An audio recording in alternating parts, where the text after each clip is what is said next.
अस्सलाम वालेकुम बच्चों। आज हम ओपन यूनिवर्सिटी के बीएड के कोर्स 8614 इंट्रोडक्शन टू स्टैटिस्टिक्स को डिस्कस करेंगे। आज हम स्टार्ट करेंगे स्टैटिस्टिक्स होती क्या है और इसके फंक्शंस क्या हैं। तो सबसे पहले देखते हैं कि स्टैटिस्टिक्स क्या है। स्टैटिस्टिक्स को हम लैटिन वर्ड स्टैटस और इटालियन वर्ड स्टैटिस्टा से हम ड्राइव करते हैं और इसका मतलब है पॉलिटिकल स्टेट या फिर गवर्नमेंट। स्टैटिस्टिकल नॉलेज की वो ब्रांच है जो डील करती है फैक्ट्स एंड फिगर्स के साथ। जितना भी हम डाटा कलेक्ट करते हैं, फैक्ट्स एंड फिगर्स हमारे पास मौजूद होते हैं। उन फैक्ट्स एंड फिगर्स को हम ऑर्गेनाइज करते हैं, समराइज करते हैं और उसको मीनिंगफुल इंफॉर्मेशन में इंटरप्रेट करते हैं ताकि हमारी गवर्नमेंट उस कलेक्टेड डाटा को एनालाइज कर सके और एनालाइज करने के बाद कंक्लूजन निकाले और उसकी बेस पर पॉलिसीज और प्लान्स बनाए। तो इस सारे प्रोसेस को, जिसको हम कहते हैं कि कलेक्टिंग डाटा और facts, displaying in meaningful information and then analysing, comparisons, analysing और उसके बाद कंक्लूजन ड्रॉ करने के इस पूरे प्रोसेस को हम स्टैटिस्टिक्स कहते हैं। अब हम बात करेंगे, आपने ये डायग्राम देखी, इस डायग्राम में सिंपली सिंपली तीन ब्लॉक्स दिखाए गए हैं। First of all data. Data को हम स्टैटिस्टिकल टूल्स लगाकर प्रोसेस करते हैं। हम average, mean, median, mode, coefficient of correlation, इन तमाम स्टैटिस्टिकल टूल्स का इस्तेमाल करने के बाद हम उसको मीनिंगफुल इंफॉर्मेशन में कन्वर्ट करते हैं। ये एक्चुअली इंफॉर्मेशन को ड्राइव करने का एक पूरा प्रोसेस जो है वो स्टैटिस्टिक्स सर अंजाम देता है। अब हम देखते हैं इसके फंक्शंस क्या हैं। स्टैटिस्टिक्स के बहुत सारे फंक्शंस हैं, लेकिन इसके फंक्शंस को अंडर दीज हेडिंग्स ऑर्गेनाइज किया गया है। सबसे पहले हमारे पास स्टैटिस्टिक्स का फंक्शन है to present facts in a definite form. Definite form हम कहते हैं हतमी शक्ल को। हतमी शक्ल वो शक्ल होती है फैक्ट्स की जिसके बाद, जिसकी बुनियाद पर, जिसकी बेस पर हम डिसीजन ले सकें। जैसे हमारे पास बहुत सारा डाटा मौजूद है वीट प्रोडक्शन का, गंदम की पैदावार का। ठीक है, हमारे पास 2016 का डाटा है, 17 का, 18 का, 19, 20, 21 का डाटा। इसकी बेस पर हम अंदाजा लगा सकते हैं कि हमारे इस साल की प्रोडक्शन कितनी होगी। उसके साथ साथ हमारी आबादी भी बढ़ रही है इतने सालों में। 2016 से लेकर 2021 तक हमारी आबादी जो है वो अम, हमने उसकी मर्दमशुमारी तो नहीं की, लेकिन हमने उसकी मर्दमशुमारी के बाद उसका तखमीना लगाया हुआ है कि जी हर साल इतनी हमारी आबादी बढ़ रही है। हमारी आबादी का बढ़ने की जो रेशो है वो, उसके अकॉर्डिंगली हम अंदाज़ा लगाते हैं कि हर साल हमारी इतनी आबादी हो गई होगी। तो उसके अकॉर्डिंगली हमारी वीट प्रोडक्शन जो है उसका कंपैरिजन करके फिर गवर्नमेंट डिसाइड करती है कि हमने वीट को या गंदम को इंपोर्ट करना है या एक्सपोर्ट करना है, क्योंकि ग़िज़ाई ज़रूरत पूरी करनी है और कुछ हो ना हो, रोटी तो फिर सबने खानी होती है। तो ये इस स्टैटिस्टिक्स का फंक्शन है कि वो फैक्ट्स को डेफिनेट फॉर्म में लेकर आती है ताकि उसकी बुनियाद पर हम डिसीजन ले सकें। एक हतमी शक्ल डाटा की प्रेजेंट करती है। नेक्स्ट है to simplify unmanageable and complex data. Data हमारे पास बहुत सारा मौजूद होता है, उस डाटा को सिंपल फॉर्म में लेकर आने का काम भी हमें स्टैटिस्टिक्स से डिफरेंट टूल्स जो या डिफरेंट मेथड्स हैं उसको अप्लाई करके हम उसको सिंप्लीफाई कर सकते हैं। जैसे हम टेबल्स बना सकते हैं, टेबल्स की फॉर्म में डाटा को लेकर आते हैं, डिफरेंट ग्राफ्स, डिफरेंट चार्ट्स, जैसे पाई चार्ट की फॉर्म में डाटा को डिस्प्ले करते हैं, डायग्राम्स की फॉर्म में, या फिर हम अपने डाटा को एवरेज की शक्ल में प्रेजेंट करते हैं। उसको प्रेजेंट करके अनमैनेजेबल या कम्प्लेक्स डाटा को हम सिंप्लीफाइड फॉर्म में डिस्प्ले करते हैं। थर्ड है to use techniques for making comparison. अब डाटा को सिर्फ सिंप्लीफाइड फॉर्म में पेश करना काफ़ी नहीं है। वो तब तक हमारे लिए हेल्पफुल नहीं होता जब तक हम उसका कंपैरिजन नहीं करते। कंपैरिजन करने के लिए फॉर एग्जांपल हमारे पास एक एग्जांपल है कि अभी हमारी वीट प्रोडक्शन और आबादी के बढ़ने की सूरत हाल जो है आइंदा आने वाले 5 सालों में क्या होगी।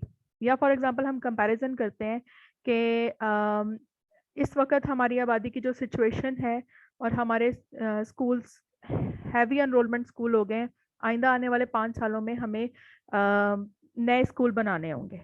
तो हम वो कंपैरिजन से ही डाटा को ड्राइव करते हैं और उसके अकॉर्डिंगली पॉलिसीज और प्लान्स बनाते हैं। फिर हम ये देखते हैं कि क्योंकि हमारा इंटरनेशनल लेवल पर क्योंकि ये ग्लोबल विलेज बन चुका है, हम पूरी दुनिया, तो इंटरनेशनल लेवल पर काफ़ी चेंजेस आ रही हैं, नए नए इजादात हो रही हैं। उसके अकॉर्डिंगली हमें अपने स्टूडेंट्स को भी उसी तरह से तैयार करना है। अपने स्टूडेंट्स को तैयार करने के लिए फिर हम अपने करिकुलम में चेंज लेकर आते हैं। करिकुलम में जब हम चेंज लेकर आएंगे तो डेफिनेटली हमें नई किताबें भी छापनी पड़ेंगी। अब किताबें छापेंगे तो उस पर हमें स्टूडेंट्स जो हैं वो कैसे किताबों को पढ़ेंगे जब तक उनके टीचर्स ट्रेन नहीं होंगे, हमें टीचर्स की ट्रेनिंग्स भी करनी पड़ेंगी। तो ये तमाम प्लानिंग्स करने के लिए हमें डिफरेंट डाटा को कंपैरिजन करना होता है, और कंपैरिजन करने के लिए हमें ऐसी टेक्निक्स का इस्तेमाल करना होता है, स्टैटिस्टिकल टेक्निक्स का, जो हमें कंपैरिजन में हेल्प करें। फॉर एग्जांपल, हम average, coefficients of correlation, regression, इन तमाम टूल्स का इस्तेमाल करते हैं, इन तमाम टेक्निक्स का इस्तेमाल करते हैं। इन टेक्निक्स से हम जो कंपैरिजन्स हैं वो करते हैं। तो स्टैटिस्टिक्स हमारी हेल्प करती है कंपैरिजन्स करने के लिए, हमें ऐसी टेक्निक्स प्रोवाइड करती है जो कंपैरिजन्स में हमें आसानी फ्राहम करते हैं। नेक्स्ट फंक्शन है टू एनलार्ज इंडिविजुअल एक्सपीरियंस। हर इंसान का डिफरेंट एक्सपीरियंस होता है, लेकिन नॉलेज तो बहुत ज़्यादा है। हर इंसान का एक्सपीरियंस उसके एनवायरनमेंट के हिसाब से होता है, लेकिन अब हम सबको पता है कि पेट्रोल प्राइसेस का डायरेक्ट कनेक्शन है डॉलर की कीमत के साथ। जब डॉलर की कीमत बढ़ेगी तो पेट्रोल भी इंक्रीज होगा। अब जब पेट्रोल इंक्रीज होगा तो ऑयल की प्राइस भी बढ़ेगी, खाने वाले तेल की प्राइस भी बढ़ेगी, हर चीज़ की प्राइस इंक्रीज होगी।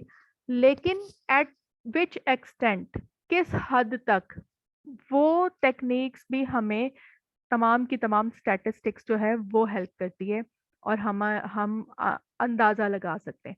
डेफिनेटली अगर डॉलर की कीमत बढ़ रही है तो बच्चों रुपए की कीमत तो गिर रही है। इस वजह से हमारा जो इंडिविजुअल एक्सपीरियंस है वो भी एनलार्ज हो जाता है।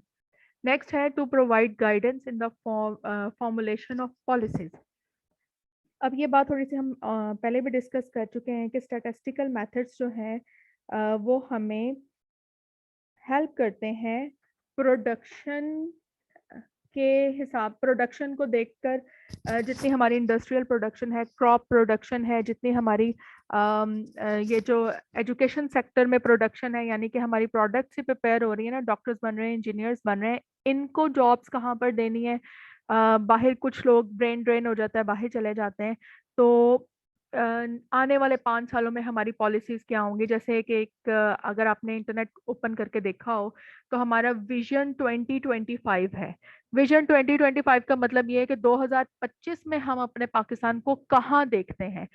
अब वो अगर पॉलिसी डॉक्यूमेंट आप निकाल कर पढ़ें तो आपको अंदाजा हो जाएगा कि उन पॉलिसीज को फुलफिल करने के लिए हमें फिर एजुकेशन प्लान्स बनाने पड़ते हैं।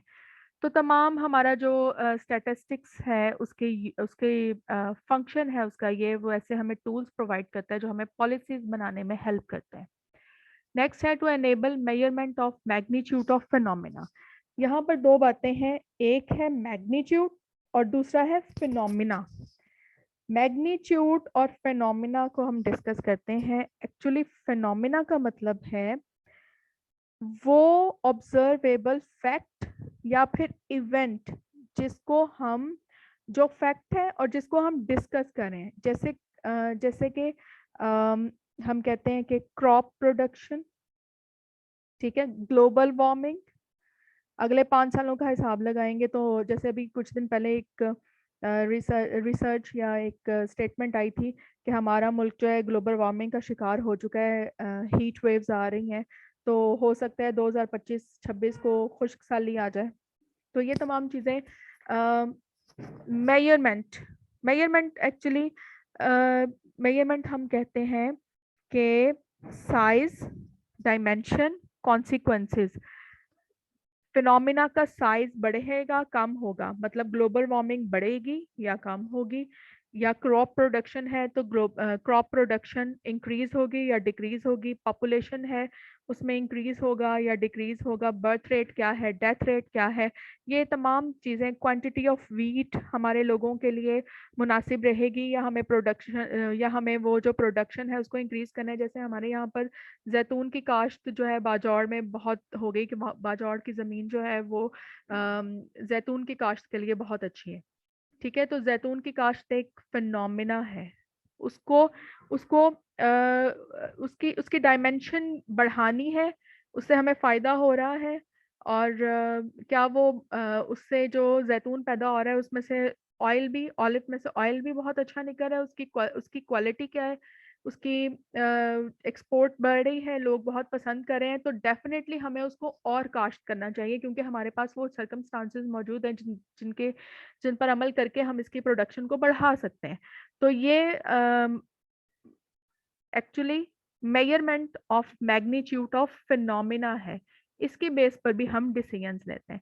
तो बच्चों ये थे फंक्शंस ऑफ स्टैटिस्टिक्स। इंशाल्लाह नेक्स्ट में हम डिस्कस करेंगे स्टैटिस्टिक्स की नेक्स्ट टॉपिक को, और मेरी कोशिश होगी, पूरी कोशिश होगी कि हम डिस्कस करें स्टैटिस्टिक्स की ब्रांचेस को। हम इन्फेंशियल और ये जो स्टैटिस्टिक्स है डिस्क्रिप्टिव और हम डिस्कस करेंगे डिस्क्रिप्टिव और इन्फ्रेंशियल स्टैटिस्टिक्स को। Thank you so much, Allah Hafiz.